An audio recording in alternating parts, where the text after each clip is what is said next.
Welcome to the Conquer Food Podcast with Craig and Paula Williams, where we share tips, tricks and strategies from the coalface of the weight loss industry in the UK. We're going to help you to think, eat and move better. Ultimately, we're going to help you finally gain control and conquer food.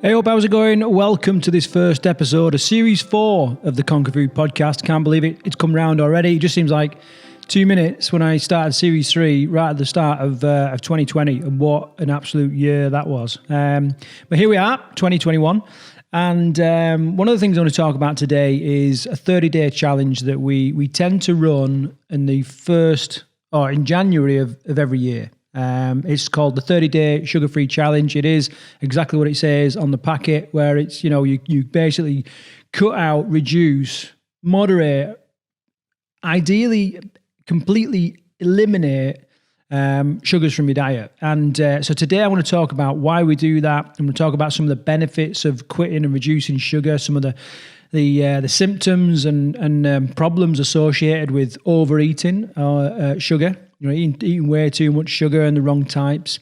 I'm going to give you some tips on how you can battle some of the withdrawals and the symptoms of sort of quitting that you get with when you're quitting sugar. And what else am I going to do? I'm going to talk about how you can get involved in the challenge if you want to, and that's basically it. That basically covers everything that we're going to talk about today. So a good episode. I think some of the things that I'm going to talk about will, it might just sort of shake your world a little bit. I might talk about things where you're like, well, hang on a minute. I've been told and educated that actually that is a health food. And, now what I want you to understand right from the start is that in regards to sugars and in fact, most foods, you've got to think of it in like a spectrum, like a sliding scale, where right down the bottom, you've got like horrible, sucrose, like refined table sugar, which is horrendous. And then it goes all the way up until you might get to like cabbage, right? Or broccoli or something like that. All sugars, they're dealt in the body in some respects in the same way. But fundamentally what I'm saying is they're all sugars. And it's very hard to identify an area or a line where we can go, right, everything below this is good and everything bad and everything above this is good. But people want that. Most people that are looking to manage weight or clean out their eating and get healthy, they want this clear demarcation line where you can get, right, as long as I'm eating this is good. What I need you to understand is that everything revolves around the context of that food. What I mean by that is each of you will have your own story. Each of you will have your own little place in the weight loss and fitness journey, and you need to assess the foods that you eat based on where you are in that journey. For example, if I said to somebody, right, okay, I want you to just have kale chips and mackerel for your lunch, some people would be like, "You are kidding me? That is disgusting. I can't manage that." And they're still eating, a really heavy sort of pasta dish with mayonnaise and all this kind of stuff, thinking that that's like a healthy food, and it is healthier than like McDonald's or something like that. So I hope you sort of understand what I'm saying there. It's all within the context of you right now and wherever you are. The reason why I'm kind of saying this is on my 30-day sugar-free challenge Facebook group. There's a little bit of discussion going on about like whether you should keep bread, grains, legumes in your diet when you're trying to eliminate sugar. Now, it's a bit of a weird question, because not a weird question, but it's a tough question to answer because fundamentally they're all sugars. So if you're truly sort of cutting out sugar, reducing sugar, then it's a really easy win to sort of drop out some of the bread and all that kind of stuff. And likewise, on this sliding scale, some breads are really, really what we call glycemic, so they affect blood sugar and insulin. That would be like white varieties of bread, like real cheap crap that's been messed about with, all the way up to something that's like full of fiber and is almost as close to the natural grain as you can, like a whole grain slice of bread. Both of them, obviously bread, but both of them will do slightly different things inside the body. So it's a tough question to answer. Me personally, I recommend anybody cuts out grains, beans, and legumes because some of the other health problems that they cause inside the body. But, if you're, a vegetarian, vegan, or whatever, then it might be that you feel you have to include some of this stuff because otherwise, you might feel, well, what else are we going to eat? So that's that. I've kind of, framed this idea of, there is no good and bad foods, just the wrong context and the right context. So just bear that in mind as we go through. So why would you consider quitting sugar? Like, what are the benefits of it? The reason why we tend to do this 30-day sugar-free challenge is that lots of people at the start of the year, they pick out these challenges and like, okay, right, I'm going to run every day for January, or I'm going to alcohol free, or I'm going to walk every day, and they pick out these challenges, or stopping smoking or something like that, and quite often, these are all great challenges, but I feel like the real big hitter that anybody can do is to really identify and eliminate the sugar that's in their diet. That the benefits of this are just far greater than anything else in my eyes, purely because, sugar really is the silent killer that is just absolutely smashing obesity, smashing society right now. It is the root cause of a lot of obesity and a lot of autoimmune problems. And I think it's just a great way to start the year. Once you've reduced or cut down on your sugars, everything else just becomes so much easier. Your fitness becomes easier. Your sleep becomes better. Your mood becomes better. If you're somebody who has a tendency to have a bit of depression and anxiety, that can all be dramatically improved, all through reducing and quitting sugar. So a couple of little facts and figures, okay? So the average American consumes 22 to 30 teaspoons, okay? There's about 88 to 120 grams of sugar each day, all right? Which is, it's like, I don't know, it's like four or five times more than our recommended daily allowance. It's a hell of a lot, and the trend is that it's going up and up and up. It's probably no surprise that the research is showing just that sugar can be highly addictive. In fact, some studies have said that it's even more addictive than some like hardcore drugs. One of the studies that I've read recently is they did a study with rats, and the rats would favour sugar over morphine and other drugs like that, such as the addictive nature of it. And this stuff is laced, it's ubiquitous in the world, isn't it? It's absolutely everywhere, in everything, in most things. It's just really, really hard to kind of break free from. And because of that addictive nature of sugar, when you start to cut it out, there's actually a whole load of withdrawal symptoms that you get, and and it can make it quite tough. Like I said, I'm going to give you some tips to get through the withdrawals a little bit later on. But what are the benefits? Well, I've got four main benefits here, and there's a whole load of other things that branch off from this. One is increased energy. At the minute, majority of people are fueling themselves like a petrol car, where it's just really hot, intense bursts of energy, but then a big dip, and then a big peak, and then a big dip, and they're just fueling themselves erratically throughout the day on these very sweet, sugary foods. Or very, very simple sugars. When you start to balance that out and you eat much more complex or slower releasing carbohydrates and better forms of sugar, and when you start to reduce the total amount of sugar, your energy balances start to really balance out. You really start to control it, and you tend to have more energy because you're no longer in these peaks and troughs and all that kind of stuff. Another one, and this is probably the biggest benefit that people are after, is especially in the immediate term, is improved weight management. It just becomes so much easier to manage weight when you're controlling sugar. For years, we've run scared of fat, thinking that fat makes us fat, and that was a bit of misinformation back in the 50s and 60s. And we now know that actually sugar is far more responsible for fat storage than fat ever will be. So when we start to reduce and eliminate sugar, we can learn to, or our body can manage weight better. And the fact is that you're consuming a considerably less amount of calories. So that, along with some of the things that go on in your body, the messages that are sent, and the way that the body works, it just makes weight management, weight loss much, much easier. And actually, when you start to cut out sugar, there is some very, very dramatic, very rapid weight loss. It's one of the big things that we do at Team Bootcamp. We really start to moderate your refined and processed sugar, and it has a dramatic difference. Because fundamentally, it allows you to tap into your fat stores as energy. Whenever the body has an abundance of sugar, or you're consuming sugar, you are spiking insulin. And when you spike insulin, it's almost like putting a padlock on the door to fat, using fat as energy in the body. So number 3 I want to talk about is enhanced mood, mental clarity, focus, and health. All these things, and health is sort of tagged on the end there as if it's nothing. But very rarely do I speak to people and they go, "Well, I just want to be healthy." Not many people actually say that. They'll say they want to lose weight, they want to reduce depression, they want to improve their mental state or whatever. Health is like much more of a long-term thing. But it is really important. When you cut out sugar, all these things can be dramatically enhanced.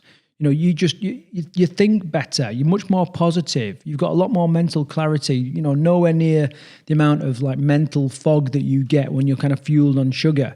You've got the ability to focus more. It really tears me apart sometimes when I think of like the youngsters doing their exams and all that, and they're fueled on Red Bull and 6 donuts that they've got for £1 from the supermarket, and they're expected to focus on that, and they think, this will keep me going. And it's completely the wrong thing to be eating, really.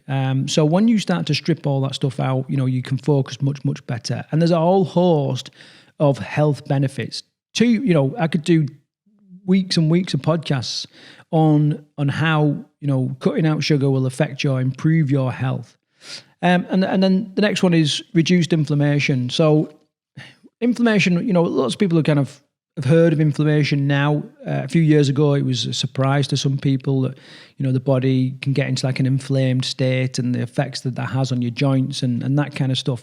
Inflammation is perfectly normal in the body. What is not normal is an excessive amount of inflammation. And when you're consuming lots of poor quality sugars, simple sugars, then you can make that, that inflammation much worse. And that it can manifest itself in loads of different ways, from like aching joints to, you feel like, I don't know what it is, but this knee just hurts all the time, and arthritis, and, lots and lots of different stuff. All those things can be enhanced, improved, increased by quitting sugar. There really is very little downside in the long term.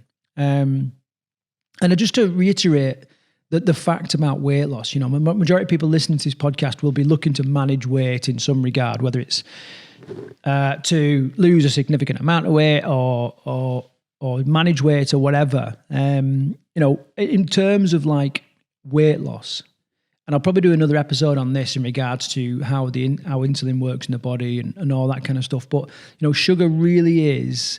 It's like the key in the lock. It's like, the switch or whatever that will cause your body to store any excess energy as body fat. Other food groups like protein to some extent will spike insulin, and fat, has a slight effect on insulin, but nothing like sugar. Okay, so it is like, If you can cut this sugar out, it really is the best step that you can take in regards to weight loss, and so many other things as well. For example, imagine losing all the cravings that you get in the evening or in the middle of the night when you just got the munchies, and you just want something to eat and to satisfy those cravings right now. We say we're hungry and we're starving, but we're not. We're craving sugar. We're withdrawing, and we need to get that little tick in the box, that little mental dump of dopamine to suppress those cravings and stuff. So imagine if all those was gone, and how much better you could eat and how much better life would be. One of the questions I get a lot is like, how long does it take to withdraw from sugar? Now, as far as I'm aware, and I've done a bit of digging around, there hasn't actually been like a clinical study on this. So there's no real prescription on the number of sugar-free days you need to do in order to reset, your relationship with sugar and all this kind of stuff. But from my own experience and running this challenge for 4 or 5 years now, some people can get through it in about 7 days. Other people about 14 to 20 days. And some people really do need the whole 30 days to kind of get through it. And everybody is different. And it's probably, just sort of thinking about it logically, although I might be off track a little bit, is, obviously the more sugar you're eating and the more of an addictive nature you've got, the longer it's going to take. One of the other things that can affect that is whether you do like a slow progressive taper before you transition to cutting out sugar, or whether you just go full on cold turkey and just eradicate it. Those people that do cold turkey really do blast through those symptoms and realign everything, like your taste buds and your energy levels, your cravings and all that kind of stuff, much quicker than those that obviously are just slowly ripping off the plaster. Some people are quite happy banging out the cold turkey. Other people just feel they need to take things a little bit slower, and it's just like a slow moderation as they kind of work these sugars out of their diet and their habits and all that. It's up to you which way you want to go. Which one would I do? Well, I'm slap bang in the middle of cold turkey, and I've developed some ways to kind of manage that and to make the cravings and symptoms of withdrawals from being a bit easier. And I'll share some of them in a bit. But the best thing to do is to get involved in the 30-day challenge. Get in the Facebook group, and there's a ton of stuff, lessons and resources in there that'll help you do it. All right. So I'll share a link with that in the description to this podcast. But also, if you're in the Team Bootcamp virtual bootcamp group on Facebook, you'll be able to find a link to the challenge in there. All right. So moving on. How has quitting changed my life? Well, not too long ago, probably, 10, 11 years ago, I make no secret about being a bit of a porker. I was a bit of a lard ass, even though I was in the Marines and I was supposed to be really fit, and I was fit. I was still a chunky, and in fact, my nickname in the Marines was Pie Shop, which I laugh at now, but it was a true indication of what I was doing. And I always thought that I was just big boned. I was destined always to be fat. I was one of those people that I've only got to look at a burger and I put a stone on. You probably resonate with some of these things yourself. I now know that all those were just excuses, really. I had a lack of knowledge. So in some respects, you might think, well, all right, well, not your fault if you don't really know what to do. I've been completely misled on how to manage weight and lose weight.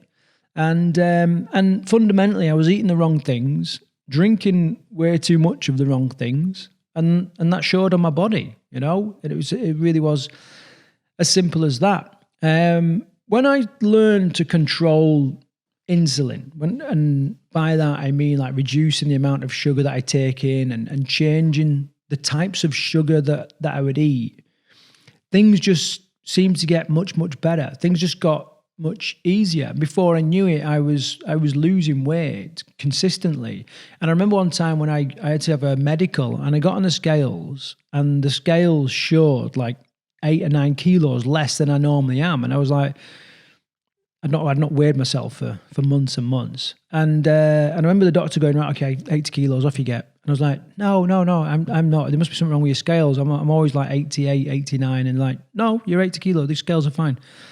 And I was then going, no, your scales must be wrong. I'm not. I've never been 80 kilos since I'm about 15. And it was like, listen, the scales are fine. You're 80 kilos. And I was like, my God. And it took me a while just to get my head around that, And that point preceded this period of really focusing on these sugars, learning to understand the messages that it was sending out and the effects that it was causing in the body. And it has completely changed my life, because then I got into the fitness industry, I then got into doing weight loss retreats and boot camps, and here I am now, delivering this podcast, coaching 140 people this January to do, to get sugar free and to change their lives. And every year we coach thousands of people at Team Boot Camp, and it's the same principles. It's just, we've got older, so you can't head off to the shops.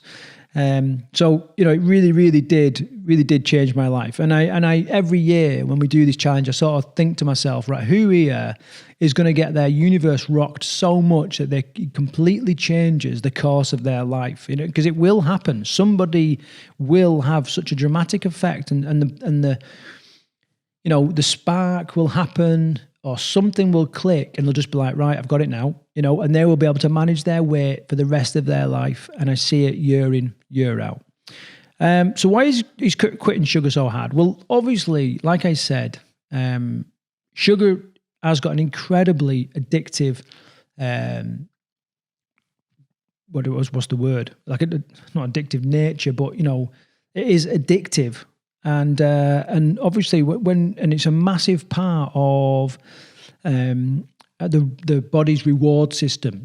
Sugar really does hit that body's reward system of, when certain things are eaten or we do certain things, we get a little dump of dopamine in the brain, and we love it. We absolutely love it. It tells us that, this is something that we should do more and more of because it feels good.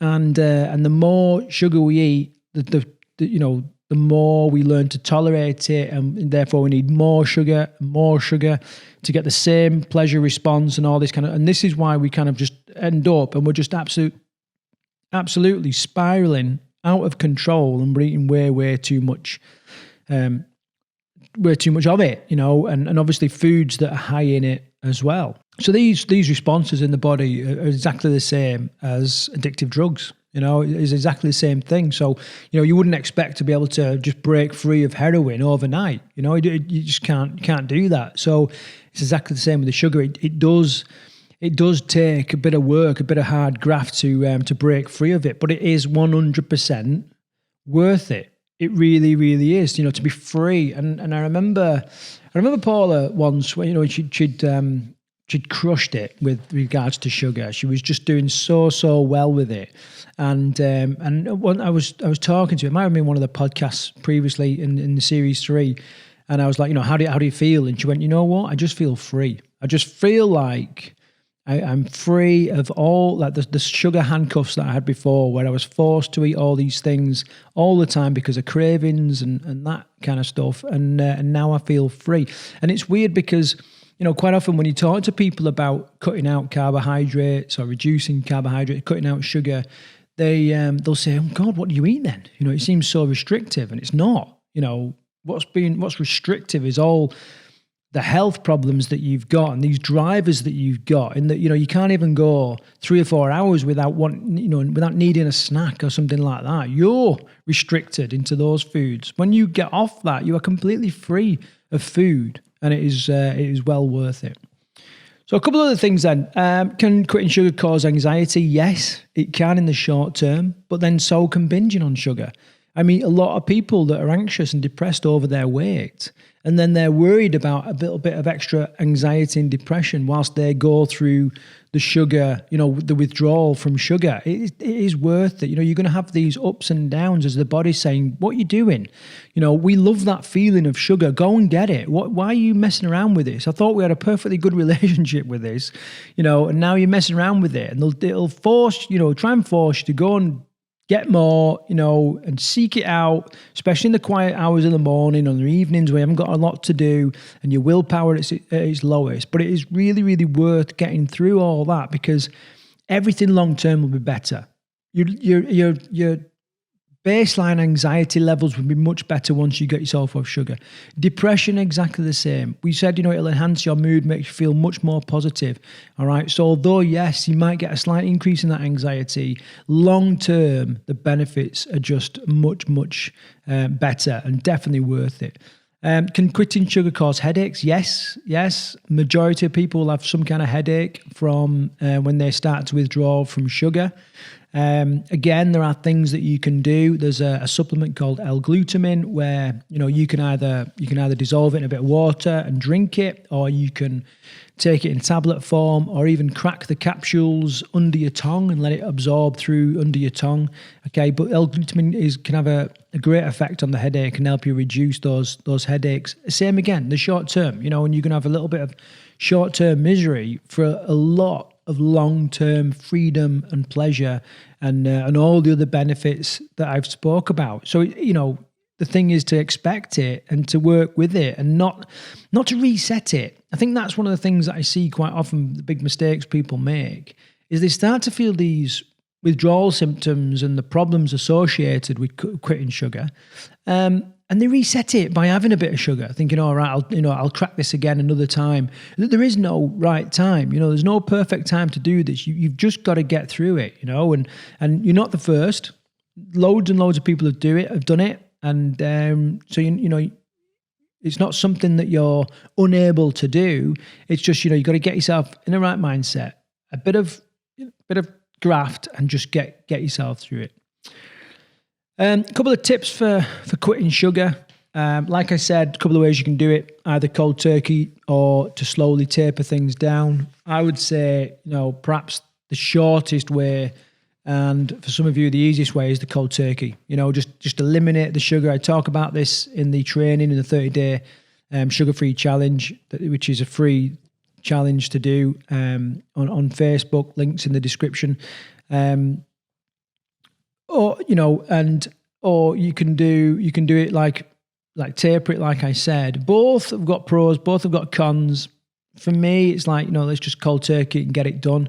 Because it means all those, instead of having little bits of withdrawal symptoms spread out over weeks and weeks, you just get it banged out in the shortest period, and yeah, it's shit, but everyone's in it together and it's the start of the year. So let's just bang it out of the park and then get on with the rest of the year.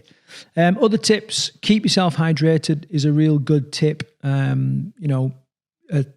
half a teaspoon or a teaspoon of L-glutamine in your water can really help with the cravings and stuff. Breakfast usually takes care of itself. Breakfast usually isn't that much of an issue. It's like when you're dieting and losing weight. Most people share pictures of the breakfast because they've got it nailed. That's when your willpower is highest, and people nail breakfast pretty easy. Where it kind of falls down is in the evenings, or they're at work and they're rushed to get lunch, and whenever you apply a bit of pressure like that, it's easy to default back to the old settings and the old things that you would do. So it's definitely worth just sort of planning out your meals a little bit and just coming up with some defaults. So when you need to eat, you know what you're going to have, and just have it really easy. You don't need any more obstacles in your way. So make sure you've kind of planned it out. And also, if you've spent a lot of time snacking and eating, it's worth just coming up with a couple of default things to do for the time, to fill the time that you would normally take up snacking. So if every half an hour you're like, I'm just going to look around the cupboards and see what there is to eat.